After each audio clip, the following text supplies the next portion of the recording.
నమస్తే. రాష్ట్ర వ్యాప్తంగా ఇప్పటికే దాదాపు 7 మంది ఎమ్మెల్సీలు, అటు 7 మంది ఎమ్మెల్యేలంతా కూడా కారు దిగి కాంగ్రెస్ తీర్థం పుచ్చుకున్నారు. మరో 10 మంది కూడా కారు దిగడానికి సిద్ధంగా ఉన్నట్టు తెలుస్తోంది. ఇప్పటికే సోషల్ మీడియాలో ప్రచారం అవుతుంది. సో దీనికి ఇప్పటికే ప్రతిపక్ష బీఆర్ఎస్ పార్టీ పెద్ద ఎత్తున మండిపడుతున్నది. అధికార కాంగ్రెస్ పార్టీ మా పార్టీ ఎమ్మెల్యేలని బెదిరించి పార్టీలోకి ఫిరాయింపులకు పాల్పడుతుందంటూ కూడా మండిపడుతున్నటువంటి పరిస్థితి. మరోవైపు రాష్ట్ర వ్యాప్తంగా హత్యలు, మానభంగాలు, దోపిడీలు జరుగుతున్నాయి. సో దీనికి నైతిక బాధ్యత ముఖ్యమంత్రి గారు వహించాలి, హోమ్ మినిస్టర్ని నియమించాలి, హోమ్ మినిస్టర్ శాఖ అంటూ కూడా పెద్ద ఎత్తున నిరసన వ్యక్తం చేస్తున్నటువంటి పరిస్థితి. మాట్లాడదాం ఇదే అంశం మీద. ఎమ్మెల్సీ మహేష్ కుమార్ గౌడ్ గారు ఉన్నారు. మహేష్ కుమార్ గౌడ్ గారు ఎట్లా చూస్తారు బీఆర్ఎస్ పార్టీ నేతల కామెంట్స్? పార్టీ ఫిరాయింపులకు కాంగ్రెస్ పాల్పడుతుంది అంటున్నారు. పార్టీ ఫిరాయింపుల గురించి కేసీఆర్ మాట్లాడితే దయ్యాలు వేదాలు వలిచినట్టుగా ఉంటుంది. ఆనాడు మీరు చేస్తే అది సబబు, ఇలా మేము చేస్తే తప్పు అనే విధంగా మాట్లాడడం ఏంటి?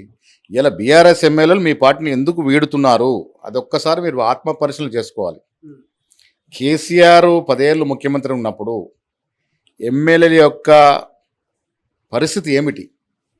ముఖ్యమంత్రిని ఎప్పుడన్నా ఎమ్మెల్యేలు యథేచ్ఛగా కలిసినటువంటి సందర్భాలు ఉన్నాయా? ఎమ్మెల్యేలకి మంత్రులకే సమయం ఇవ్వనటువంటి ముఖ్యమంత్రి, ఒక రాజుగా వ్యవహరించిన ముఖ్యమంత్రి ఇవాళ కాంగ్రెస్ పార్టీ వచ్చిన తర్వాత ఎమ్మెల్యేలు స్వతంత్రంగా ఫీల్ అవుతూ ఉన్నారు. నిజంగా స్వతంత్రం తెలంగాణకి ఇవాళ వచ్చిందనే విధంగా ఫీల్ అవుతూ ఉన్నారు. వారు అక్కడ ఇమడలేక కేసీఆర్ యొక్క వ్యవహార శైలి నచ్చక ఇలా కాంగ్రెస్ పార్టీ ప్రజల్లోకి వెళ్తూ ఉంది. 6 గ్యారంటీలు ఇస్తూ ఉన్నారు. ప్రజలు సంతోషంగా ఉన్నారు కాబట్టి దానికి ఆకర్షితులు ఎమ్మెల్యేలు వస్తూ ఉన్నారు. ప్రజలతో ఎన్నుకోబడ్డ ఎమ్మెల్యేలు వాళ్ళ కార్యకర్తల ఆభిష్టం మేరకు బీఆర్ఎస్ని వీడి కాంగ్రెస్కి వస్తానంటే ఒక ప్రజాప్రతినిధి వస్తానంటున్నాడు కాబట్టి చేర్చుకుంటా ఉన్నాం. ఆనాడు మీరు యథేచ్ఛగా ఫిరాయింపులు ఎంకరేజ్ చేసి ఇవాళ మమ్మల్ని ఫిరాయింపులు చేసిన అంటున్నారు. ఎందుకు ఎమ్మెల్యేలు మా వైపు వస్తూ ఉన్నారు?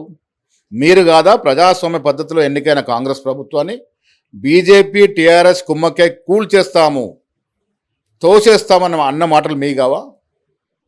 ప్రజాస్వామ్య పద్ధతిలో మెజారిటీ సీట్లు మాకు కట్టబెడితే మేము అధికారంలోకి వచ్చాం.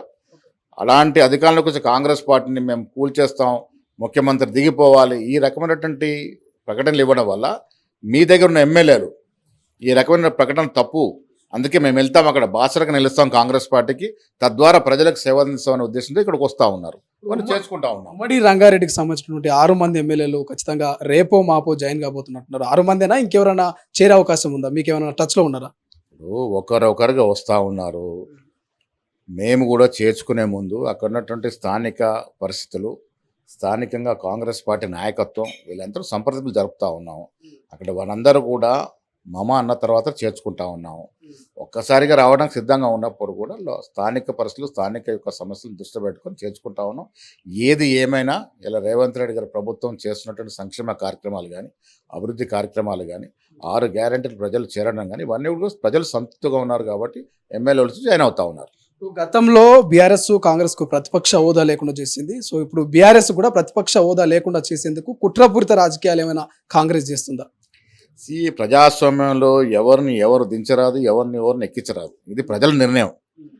కేసీఆర్ గారు 10 ఏళ్ళుగా రాజ్యం వెళ్ళినప్పుడు ప్రజాస్వామ్యాన్ని, రాజ్యాంగాన్ని తుంగల తొక్కి ప్రజాపాలన చేశారు. ఇవాళ నిజమైన ప్రజాపాలన కాంగ్రెస్ పార్టీ అందిస్తూ ఉంది. దానికి ఆకర్షితులే వాళ్ళు వస్తూ ఉన్నారు. ఇంకా నాకు తెలిసి కొద్ది తర్వాత టీఆర్ఎస్ పార్టీలో తండ్రి కొడుకులు తప్ప ఎవరు మిగిలరని నా ఉద్దేశం.